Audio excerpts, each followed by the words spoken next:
bother me. I'm gonna take over your technology. I'm a nobody, I'm a rock star. This is DedSec, I'm a watchdog. The GTX 1050 is an entry-level graphic card that comes out back then in dawn of times, or as other people call it, 2016. Back then it was a good enough for playing every title at 1080p. Today some are totally dismissive of its capabilities or as a cheap option. Let's take a look into which games can it play and what other options do we have.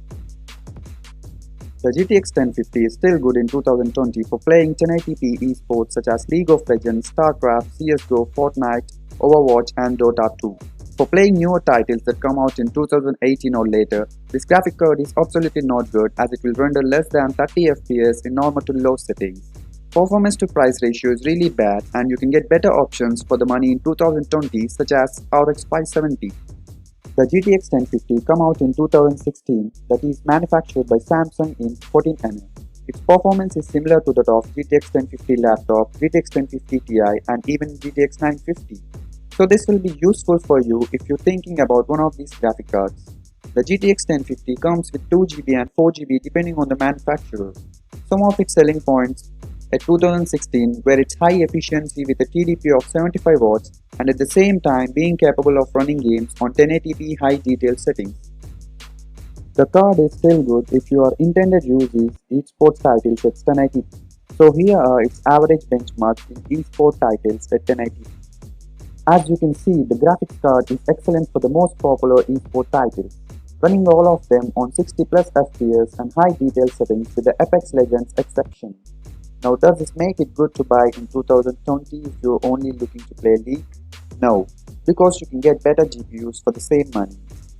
Now let's take a look at its performance in other titles at 1080p too. Titles here didn't render well with the GTX 1050 as a lot of them were below the playable mark, which is around 30 FPS. Now we know some of you might be thinking 20 FPS in low settings is playable if you are a true fan of the game, but it gets worse. Some games are below the 20 FPS bar, so better get a good graphics card if you're looking to play.